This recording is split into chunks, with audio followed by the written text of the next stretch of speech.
গৌতম রায় এডুকেশনে সবাইকে স্বাগত। আমরা পার্সেন্টেজ প্র্যাকটিস করছিলাম। এই অঙ্কগুলো WBPSC, WBKP এই পরীক্ষাগুলোতে খুবই কাজে লাগবে। যারা আমাদের সাথে প্র্যাকটিস করছো তারা জানো আমি কোন লেভেলে অঙ্কগুলো করাচ্ছি। যেগুলো পরীক্ষায় আগে এসেছিলো কিংবা ওই টাইপের আসে অঙ্ক সেগুলোই করাই। আর তার সাথে কনসেপ্ট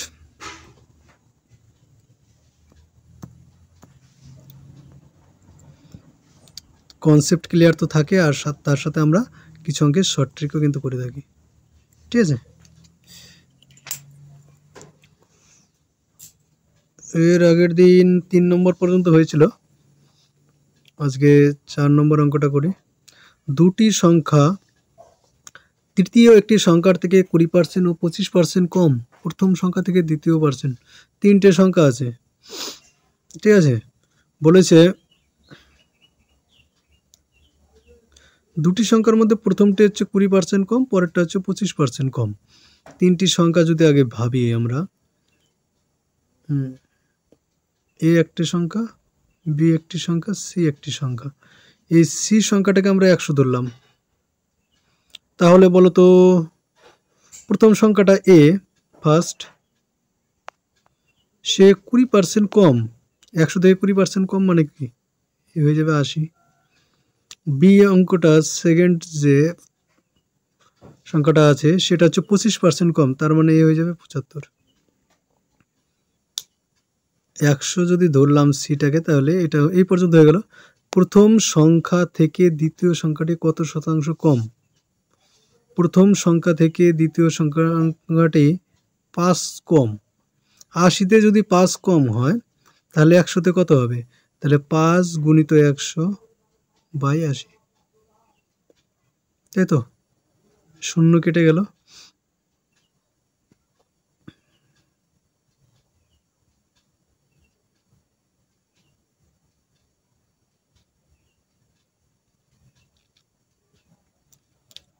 দুই দিয়ে কাটলে 4, 2 দিয়ে কাটলে 5, তাহলে 25/4।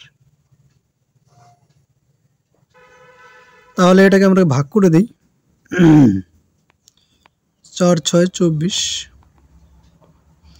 6 পূর্ণ 1-এর 4। এইখানে না অপশন দুটো ভুল অপশন আছে, যেটা হচ্ছে এটা 8 হবে না, 8 পূর্ণ 1-এর 2% হবে। আর এটা 6 হবে না, 6 পূর্ণ 1-এর 4% হবে। তোমরা সুবির দাস থেকে দেখে নিও। তাহলে আমাদের অপশন নম্বর ডি কিন্তু রাইট অ্যান্সার হবে। টাইপিংয়ের সময় ভুল হয়েছে না, টাইপিং মিস্টেক। 5 নম্বর বলছে বাস ও ট্রেন ভাড়া ট্যাক্সি ভাড়া থেকে 50% ও 40% কম। ট্রেন ভাড়া বাস ভাড়ার শতকরা কত?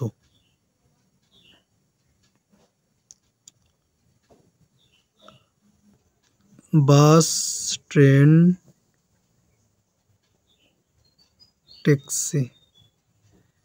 ট্যাক্সি ভাড়া যদি 100 টাকা হয় তাহলে 50% কম হচ্ছে বাসের ভাড়া। 50% কম মানে 50।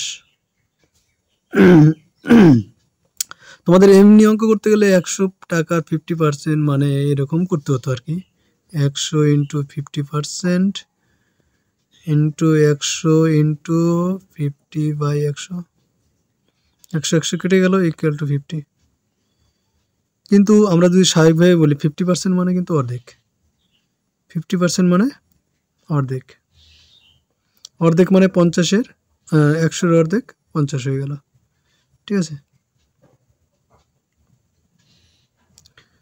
এইবার ট্রেনের ভাড়া বলেছে 40% কম, মানে 100 টাকায় 40 টাকা কম হবে। তার মানে এখানে হবে 100 - 40 = 60 টাকা। এবার হচ্ছে ট্রেন ভাড়া বাস ভাড়ার শতকরা কত? ট্রেন ভাড়াটা বাস ভাড়ার শতকরা কত? বাস ভাড়ার, দেখো এখানে অঙ্কটা বাস ভাড়ার শতকরা বের করতে বলেছে। বাস ভাড়া এখানে কত আছে? 50।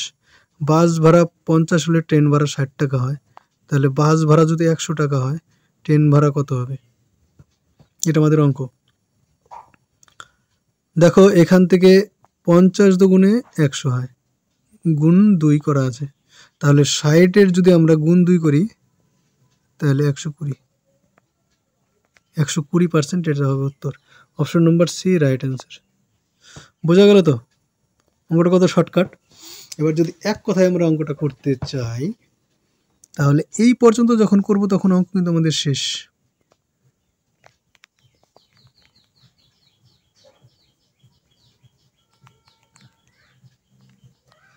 এটা বের করেছি মানে অঙ্কটা আমাদের শেষ। কি করে বলো তো? এটার ডবল করলে এটার ডবল মানে এটা 120, আর কোনো কিছু লিখতে হবে না। 50-এ যদি 60 হয় 100 তো কত হবে? 120। এইভাবে শর্টকাটে করলে কিন্তু আমাদের পরীক্ষায় অনেক সময় বাঁচবে। তোমরা জানো সেখানে একটা সময় এবং সময়ের খুব আছে, কম সময়ে বেশি অ্যান্সার করাটা খুবই জরুরি। তোমরা হয়তো ভাবছো ক্লাসটা ফ্রিতে ইউটিউবে করাচ্ছি, কিন্তু কোয়ালিটি হবে কি হবে না, কিন্তু 100% কোয়ালিটি দিয়ে আমি অঙ্ক এখানে করাবো, কারণ অঙ্ক করানোটা এবং অঙ্ক করাটা আমার ফ্যাশনের মধ্যে পড়ে। এরপর আমি সেকেন্ডারি লেভেলের অঙ্কগুলো এখানে করাবো ফ্রিতে, পুরোই ফ্রি। যারা সেকেন্ডারি লেভেলে মানে HS 11 এবং 12-এ পড়ছে তাদের জন্য খুব কাজে লাগবে, সেটা একটা উদ্দেশ্য থাকবে। আমরা ওয়েস্ট বেঙ্গল জয়েন্ট এন্ট্রান্সের জন্য সেটা মেনলি ফোকাস থাকবে, IITর জন্য ফোকাস থাকবে, এবং যেগুলো ধরো যে সমস্ত কলেজে ভর্তি হওয়ার জন্য এন্ট্রান্স দিতে হয় সেখানে খুবই ইম্পর্টেন্ট থাকবে। মানে এক কথায় হচ্ছে HS লেভেলের পরে যারা মানে সায়েন্সে ভর্তি হতে চায় কিংবা কোনো এন্ট্রান্স পরীক্ষা দিতে চায় তাদের জন্য খুব কাজে লাগবে। ধরো যে এখানে HS-এর পরে দুটো বিভাগ আছে সায়েন্সের, একটা হচ্ছে বায়োলজি বায়ো সায়েন্স, আর একটা হচ্ছে পিওর সায়েন্স। পিওর সায়েন্সের কিছু বিভাগ আছে, বায়ো সায়েন্সের কিছু বিভাগ আছে। বায়ো সায়েন্স যারা নেয় তারা সাধারণত মেডিকেলের দিকে চলে, আর এটা হচ্ছে ইঞ্জিনিয়ারিং দিকে। যারা ইঞ্জিনিয়ারিং পোর্শনটা মানে ইঞ্জিনিয়ারিং কোনো কোর্স করতে চায় তাদের জন্য আমার ওই ম্যাথ ক্লাসগুলো খুবই কাজে লাগবে। কিছুদিনের মধ্যে সেটা শুরু করব। ঠিক আছে বন্ধুরা, যাদের ফ্যামিলিতে যাদের পরিজন এরকম আছে 11-12-এ পড়ছে সায়েন্স নিয়ে, তারা অবশ্যই কমেন্ট করবে এবং শেয়ার করে দেবে তাদের মধ্যে, তাহলে আমি খুব তাড়াতাড়ি সেটা শুরু করব, কারণ এটা জানুয়ারি মাস, এখান থেকে শুরু করব।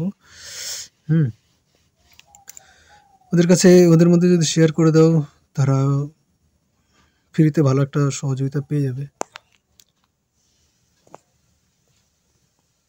অনেক বড় বড় কোচিং আছে যারা প্রচুর পরিমাণ টাকা নিয়ে এরকম কোয়ালিটি মেনটেন করে, আমি কিন্তু পুরোপুরি ফ্রিতে। দেখ ঠিক আছে, 75-এর সঙ্গে কোন সংখ্যার 75% যোগ করলে উত্তর সেই সংখ্যাটি হয়? সংখ্যাটি কি? 75-এর সঙ্গে কোনো সংখ্যার 75% যোগ করলে,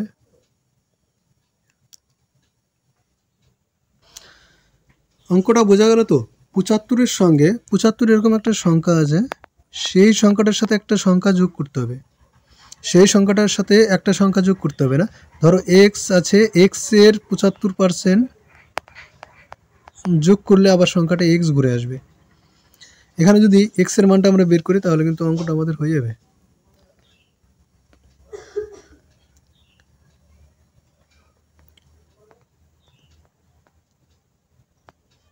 এবার 75 এখানে হবে 75x/100 ইকুয়াল টু এক্স।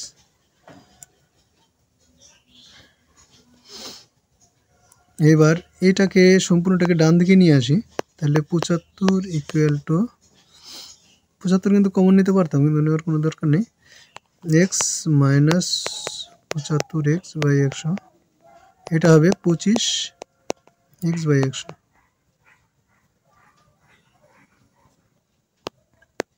3 25 75, তাহলে এক্স এটার সাথে গুণ হয়ে যাবে 100, তাহলে এক্স ইকুয়াল টু আমাদের চলে আসবে 300।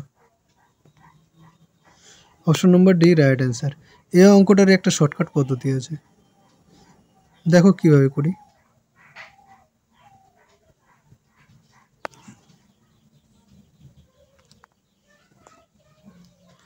কাটবো না, এটা সরিয়ে রাখলাম। 75% যোগ করলে, ঠিক আছে, 75% যোগ করলে 75 হবে। 75% যোগ করা মানে এই যে 75 এই সংখ্যাটা হবে ওই এক্স সংখ্যাটা, যে কোনো একটা এক্স সংখ্যার 25%। তার মানে এই এক্স সংখ্যাটার 25% মানে আমরা পেয়ে গেলাম 75।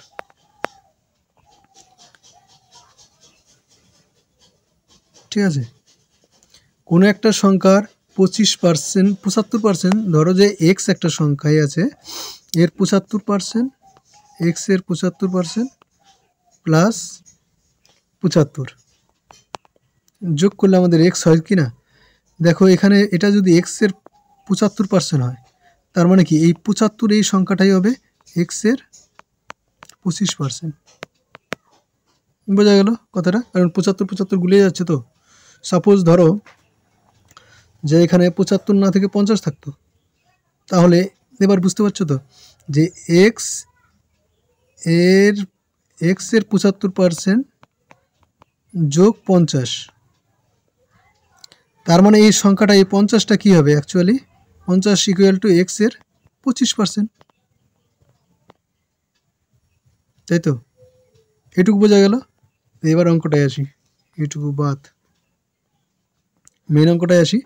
তাহলে এক্স এর 25% ইকুয়াল টু 75, ঠিক আছে। তাহলে এক্সটা কত হবে? এক্সটা যদি 100 হয় তাহলে 25 হতো, তাহলে 300 হতে হবে। 3 25 75, 300 আমাদের অ্যান্সার চলে আসলো। এবার যদি মুখে মুখে করি অঙ্কটা, প্রথমে বেসিক আমি বলে দিলাম যে অঙ্কটা অ্যাকচুয়ালি এইরকম। এবার আমি একটু অ্যাডভান্স গেলাম, এবার আমি আরেকটু অ্যাডভান্স যাব, ঠিক আছে। সম্পূর্ণটা কেটে দিই। যখন তোমরা অ্যাডভান্স লেভেলে পৌঁছাতে পারবে তখন ভাববে যে প্রচুর সময় তোমরা বাঁচাতে পারবে আর অ্যাকুরেসিও বাড়বে। 75 হচ্ছে ডাইরেক্ট অঙ্ক পড়েই বলে দিতে পারলাম। 75 হচ্ছে 75, এই 75 হচ্ছে কালার চেঞ্জ করে দেয়, এই 75টা হচ্ছে সংখ্যাটির 25%।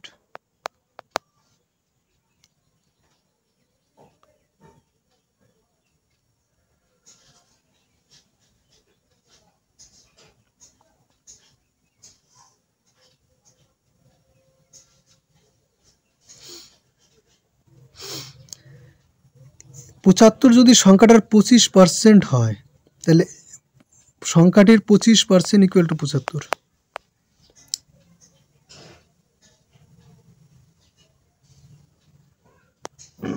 তাহলে সংখ্যাটির 100% ইকুয়াল টু কত হবে?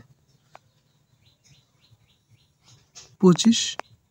দেখো 75 থেকে 25 এটা 4 গুণ আছে, তাহলে এখান থেকে 75-এর সঙ্গে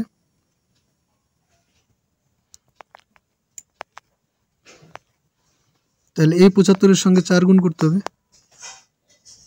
তাহলে 4 75 হবে 300। বোঝা গেল তো? এত টাইপে একটা অঙ্ক করা যাবে। নেক্সট অঙ্ক, এক্স এর 20% ইকুয়াল টু ওয়াই এর 30% হলে ওয়াই ইকুয়াল টু এক্স এর কত শতাংশ? ওয়াইটা এক্স এর কত শতাংশ হবে সেটা আমাদের বের করতে হবে। তাহলে প্রথমে এক্স আর ওয়াই এর যে সম্পর্কটা আছে সেই সম্পর্কটা থেকে অঙ্কটা শুরু করি।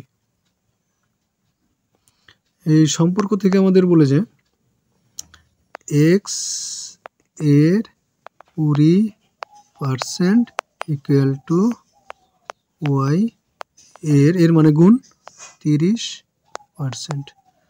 পার্সেন্ট মানে 1/100, এই পার্সেন্ট মানে 1/100, দুটো গেল কেটে, 0 0 কেটে দিলাম। তাহলে আলটিমেটলি আমাদের এখানে কি থাকলো? 2x equal to 3y। Y equal to বের করতে বলেছে, ওয়াই, তাহলে ওয়াই ইকুয়াল টু আমাদের এখানে আসবে 2/3 ইন্টু এক্স।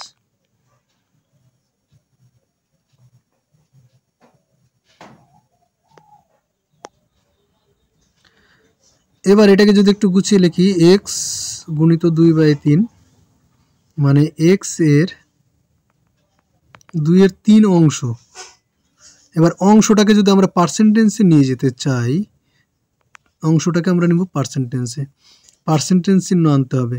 পার্সেন্টেজ চিহ্ন মানে 1/100, ইকুয়াল পার্সেন্টেজ চিহ্ন মানে 1/100। তার মানে এখানে একটা 1/100 ঢুকিয়ে দিয়েছি। এটাকে ব্যালেন্স করার জন্য উপরে 100 দিয়ে গুণ। বোঝা গেল ব্যাপারটা? পার্সেন্টেজ চিহ্ন আমাদের বসাতে হবে। কত শতাংশ বলেছে, আমাদের এখানে পার্সেন্টেজ চিহ্নটা বসাতে হবে। পার্সেন্টেজ চিহ্ন মানে 1/100, 1 নিচের 100টাকে ব্যালেন্স করার জন্য উপরে 100 দিয়ে গুণ। তাহলে এখানে আলটিমেটলি আসলো 200/3। বোঝা গেল? Option number B right answer. Next অঙ্ক, এক্স মাইনাস ওয়াই এর 50%, এক্স প্লাস ওয়াই এর 30% হলে ওয়াই ইকুয়াল টু এক্স এর কত শতাংশ? এটা একইভাবে যদি আমরা করি, পার্সেন্টেজ কেটে যাবে, 3 কেটে যাবে। এবার 5 দিয়ে যদি এটাকে আলটিমেটলি আমাদের থাকলো x minus y into 5 equal to x plus y 3। 5x minus 3y, 3y কেন, 5y equal to 3x plus 3y। X বালাগুলোকে যদি ডান দিকে নিয়ে আসি, তাহলে 5x আর 3x 8x, y বিয়োগ হয়ে যাবে। 5x থেকে 3x বিয়োগ করলে 2x ইকুয়াল টু 5y আর 3y যোগ করলে 8y। তার মানে x ইকুয়াল টু বের করলে হবে না, আমাদের y ইকুয়াল টু বের করতে হবে। y ইকুয়াল টু আমাদের চলে আসবে, 8টার নিচে চলে আসবে 1/4 ইন্টু এক্স। এবার 1/4 মানে প্রাথমিক ক্লাসে আমরা বলেছিলাম 1/4 মানে 25%। Option number C right answer. এক ব্যক্তির ভাতা ডিএ মূল বেতনের 140%। ভাতা সহ মূল বেতন এত টাকা হলে মূল বেতন কত টাকা? মূল বেতন যদি 100 হয়, মূল বেতনের 140% এর সাথে ডিএ 140% এর সাথে যুক্ত হবে, তাহলে ওর মোট বেতন হয়ে যাবে, যদি 100 টাকা হতো তাহলে 240 টাকা।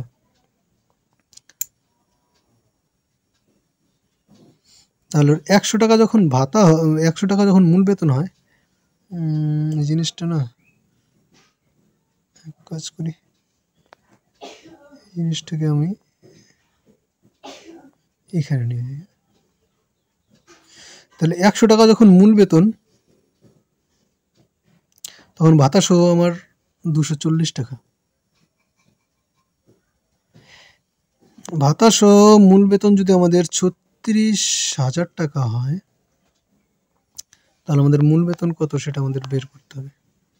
তাহলে 100-র সঙ্গে কি করতে হবে, এবার এক কাজ করি, আমাদের সুবিধার্থে 100টাকে আমি এই দিকে নিয়ে আসি। তার মানে আমার ভাতা সহ বেতন যদি 240 টাকা হয়, তাহলে 100 টাকা হবে। তাহলে এখানে 100 উপরের 100, হ্যাঁ, গুণিত 36,000 আর নিচে থাকবে 240। একটাই কাটলাম, 12 দিয়ে কাটি, 2, 3 বারং 36, 3000। 3000কে 2 দিয়ে কাটলে 1500। তাহলে এখানে চলে আসলো 15,000 টাকা। অপশন নম্বর এ রাইট অ্যান্সার। নেক্সট অঙ্ক, ট্রেন ভাড়া বাস ভাড়ার থেকে 60% বেশি হলে বাস ভাড়া ট্রেন ভাড়া থেকে শতকরা কত কম? বাস ট্রেন,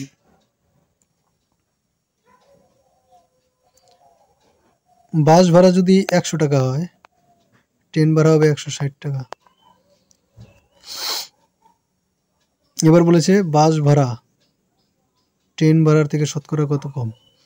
কত কম? 60 টাকা কম।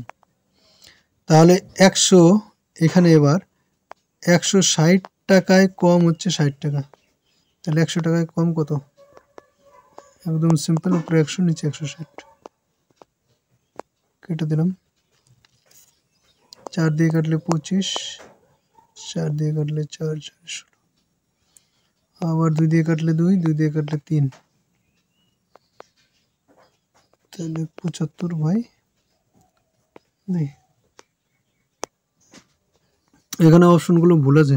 38 এখানে আছে 38 পূর্ণ 2 এর 3, আর এখানে 40টা ঠিক আছে। 35 পূর্ণ 1 এর 5 আছে, আর এখানে আছে 37 পূর্ণ 1 এর 2%। হ্যাঁ, অপশন নম্বর এটা হবে 34। এটা ভাগ করলে 37 পূর্ণ 1 এর 2। এই বেসিকটা আর করাচ্ছি না, যাই হোক ঠিক আছে। আজ 10 নম্বর পর্যন্ত থাকলো। Thank you.